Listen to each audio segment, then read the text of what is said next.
Okay, ladies and gentlemen, welcome to Skittles Bowling with my lovely assistant, Millhouse. He is the current house champion at Skittles Bowling. So he's here to demonstrate how this works. Oh, I guess he's going to leave. Oh, well. Just going to have to invite my wife instead. Oh, well. So, Newton's 3 laws in Skittle Bowling is pretty easy. We've got Newton's first law. All these objects are at rest. And they will remain at rest until they are acted upon by an outside unbalanced force. Well, here we go. Let's see if we can get an unbalanced force to act on some of them. Get 2 swings for me. Not too bad overall. Got 5 of them for me. Hey, now the great thing about Newton's first law of motion in this case is we also see the ball swinging. Once the ball is in motion, it wants to stay in motion until it's acted upon by the unbalanced force of the pins that are staying there. And basically their inertia is the force that stops the ball as it swings. Well, she got 6 that round.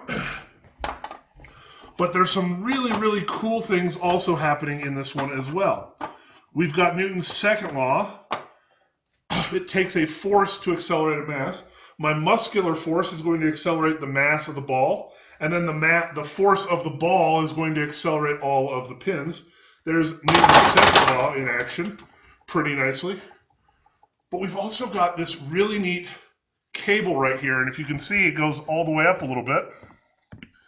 Hey, this cable, so my muscular force is going to push the ball forward, and that should cause it to go in a straight line. But this cable right here, due to the tension force, it creates what's called a centripetal force. The centripetal force causes the ball not to go in a straight line, but curve around the pole and come back. And that creates all sorts of the fun as far as the game is concerned. So there's a lot of forces that are happening that are pushing each other. You'll notice that Newton's third law is also in action. When the ball strikes the pins, Pam, you can take your turn. Oh, I did. It's your turn. When the ball strikes the pin, notice how it slows down, it stops rather than just swinging on its own. See if she can hit one. Notice that the ball did not just stay in a straight line. It literally got deflected and almost stopped. That's Newton's third law in action. For every force, there's an equal and opposite force. Basically, the pins, even though they're just sitting there, their inertia is enough to stop the ball and cause it to not go in a straight line anymore. They push back against the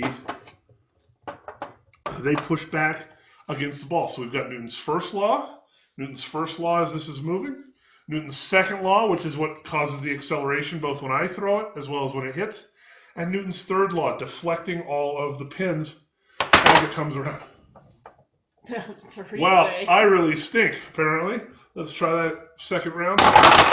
That's a little bit better. Oh, my goodness. Okay. So your job is to analyze Newton's 3 laws of motion acting in Skittle Bowling. You've got centripetal forces. You've got muscular forces.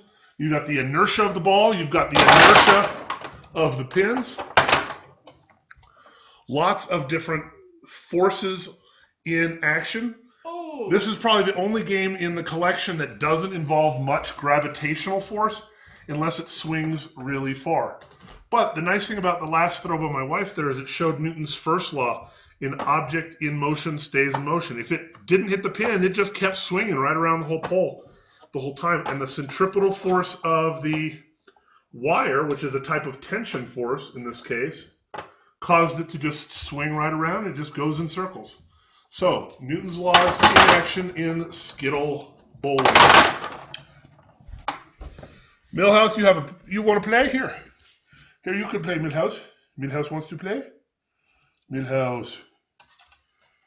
Apparently he's not willing to be the reigning champ anymore. Oh well.